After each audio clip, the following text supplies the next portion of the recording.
आने वाले लोकसभा के चुनाव में इस समय सियासी पारा गर्म होता नजर आ रहा है। ऐसे में अगर बात करें तो कांग्रेस का गढ़ कहे जाने वाले रायबरेली में एक बदलाव की बयार देखने को मिल रही है और रायबरेली वासी भी एक बदलाव की उम्मीद कर रहे हैं। लोकसभा चुनाव में किसको सांसद बनाया जाए, लगातार चल रहे राजनीतिक माहौल को देखते हुए पूर्व लोकसभा प्रत्याशी अजय अग्रवाल भी अब मैदान में आ चुके हैं, जो इससे पहले भी 2014 में भारतीय जनता पार्टी से लोकसभा का चुनाव लड़ चुके हैं। अब की बार फिर जनता की उम्मीद पर खरे उतरने वाले अजय अग्रवाल भी मैदान में आ चुके हैं और उन्होंने गांधी परिवार के गढ़ रायबरेली में मोदी का परिवार यात्रा निकालना शुरू कर दिया है, जो यात्रा देश के हर कोने से निकाली जा रही है। पूर्व लोकसभा प्रत्याशी अजय अग्रवाल ने एक जनसभा को संबोधित करते हुए कांग्रेस पर निशाना चाहते हुए कहा कि जिस तरह मोदी हमको परिवार का सदस्य मानते हैं, इस तरह हम भी देश के प्रत्येक व्यक्ति को अपना परिवार मानेंगे तथा एक दूसरे की भलाई के लिए जीवन पर्याप्त कार्य करेंगे। अजय अग्रवाल ने विपक्ष के नेताओं पर कटाक्ष करते हुए कहा कि जो लोग मोदी के लिए यह प्रश्न उठा रहे हैं कि मोदी का अपना परिवार नहीं है, तो मैं उन्हें बताना चाहूंगा कि देश की 140 करोड़ जनता मोदी का परिवार है और मोदी भी हर एक व्यक्ति के परिवार का हिस्सा है।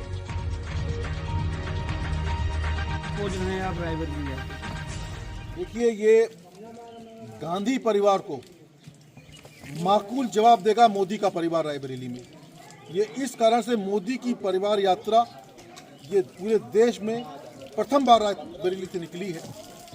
जिस प्रकार से विपक्ष ने मोदी जी के परिवार के ऊपर प्रश्न उठाए थे और हम है मोदी का परिवार करके देश के 140 करोड़ जनता ने उसका जवाब दिया। उसकी यात्रा की शुरुआत हमने रायबरेली से की है और ये यात्रा लगातार चलती रहेगी। और हम रायबरेली लोग ये कह रहे हैं कि हम मोदी के परिवार हैं और मोदी हमारे परिवार हैं, यानी रायबरेली की जितनी भी जनता है वो मोदी का परिवार का हिस्सा है और मोदी हमारे परिवार का हिस्सा है। और जिस प्रकार से मोदी जी ने इस क्षेत्र का विकास किया है, जिस प्रकार से आज एम्स हॉस्पिटल बन के खड़ा हुआ है, जिसकी मात्र घोषणा सोनिया गांधी जी ने की थी 2009 में और 2014 में एक कदम आगे बढ़ी थी, और अगर वही सरकार चलती तो 2019 में एक कदम और बढ़ती और 2024 में फिर एक कदम बढ़ती। और अब एम्स एक अंतर्राष्ट्रीय स्तर का संस्थान बन के खड़ा हुआ है, जहां 2000 रोगियों का रोजाना इलाज हो रहा है और हर प्रकार की चिकित्सा सुविधा उपलब्ध है। उसी प्रकार से हमने बताया जनता को कि रेल पहिया कारखाना मात्र घोषणा की गई थी, जिसको आज मूर्त रूप भाजपा ने दिया। उसको 2200 करोड़ रुपए खर्च किया और 1 लाख पहिया बनाने की कैपेसिटी आज है, जिसको तुरंत जल्द से जल्द हम 2 लाख करोड़ में 2 लाख पहिए प्रतिवर्ष करने जा रहे हैं, और जिससे कि वो पहिए पूरे विदेश में जाएंगे, यूरोप में जाएंगे। इसी प्रकार से रेल कोच भी अभी कैपेसिटी चल रहा है। मेरा एक मानना है। अजय जी, लोग कह रहे हैं कि आप 2014 के बीच 24 में आए हैं, 10 साल तो आप खुद ही अपने परिवार को याद नहीं किए। मैं लगातार परिवार के संपर्क में रहा, मैं लगातार रायबरेली मेरा परिवार है, मैं लगातार परिवार के संपर्क में रहा हूँ, मैं फ़ोन के माध्यम संपर्क में रहा हूँ, मैं लगातार उनकी जो भी समस्याएं हैं वो लगातार समाधान करता रहा हूँ।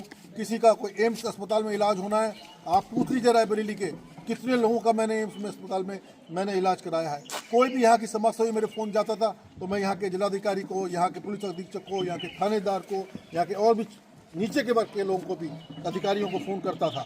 साथ ही साथ जैसे मैं इस क्षेत्र में आया, अभी पूरी तरीके से लगातार कुछ महीने सक्रिय हूँ, तो लगातार मुझे जिस प्रकार का सम्मान और प्यार दिया यहाँ की जनता ने, वो इसी कारण मिला है कि मैं इनकी जनता मेरे साथ है। और मैंने ये बात कही है कि रायबरेली मेरा परिवार है और मैं रायबरेली का परिवार हूँ। प्रत्येक व्यक्ति रायबरेली का मेरा परिवार है और मैं प्रत्येक व्यक्ति के परिवार का हिस्सा हूँ।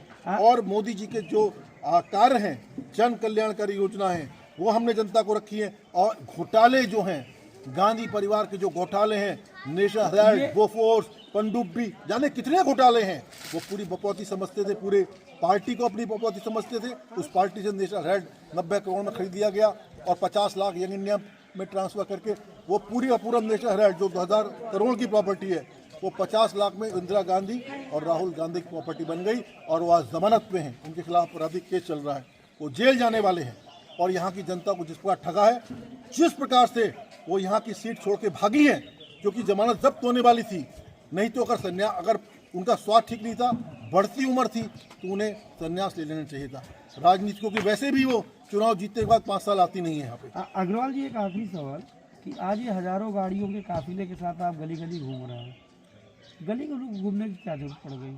ये जनता के बीच हम ये बता रहे हैं और जनता का असीम प्यार मिल रहा है कि मोदी जी आपके परिवार का हिस्सा हैं और मोदी जी का आप परिवार है, और वो जनता समझ रही है, जनता कह रही है। हमने जनता से पूछा यहाँ पे कि कोई समस्या आपकी है?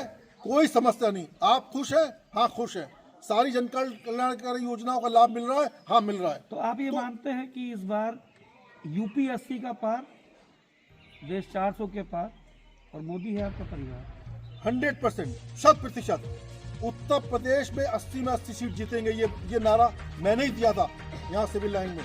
जब मैं 7 जनवरी को मुझसे पूछा गया कि रायबरेली में क्या होगा, तो मैंने कहा उत्तर प्रदेश में 80 में 80 और उसमें रायबरेली इंक्लूडेड ही है। और साथ ही साथ जो नारा हमारे माननीय मोदी जी ने दिया है, तो पूरे भारत में 400 पार वो पूरा होने जा रहा है। और साथ ही साथ पूरा देश मोदी का परिवार है, ये बात भी सिद्ध होने जा रही है कि 140 करोड़ जनता मोदी का परिवार है और मोदी इसी परिवार के लिए जीता है। मोदी इसी के लिए कार्य करता है, 24 घंटे में 18 घंटे कार्य करता है, इसी परिवार को उठाने के लिए काम करता है। जैसे लोग अपने बच्चों के लिए काम करते हैं, अपने परिवार के लोगों के लिए काम करते हैं, वैसे ही मोदी इसका काम। आपको लगता है कि 24 का चुनाव आप लड़ेंगे? देखिए, चुनाव कोई भी लड़े, कमल का फूल जो है वह खिलना चाहिए, और कमल का फूल खिलना चाहिए लाखों वोटों से। जनता का जितना समर्थन मिलेगा, और मुझे ऐसा लगता है कि जो भी कांग्रेस से आएगा, चाहे वो गांधी परिवार का हो या गांधी के परिवार का सदस्य ना भी हो, उनकी जमानतें जब्त होनी है, क्योंकि जनता समझ चुकी है कि इन लोगों ने केवल छला है, केवल ठगा है, और जनता की भलाई के लिए, विकास के लिए कुछ नहीं किया। जनता को हम लोग खुश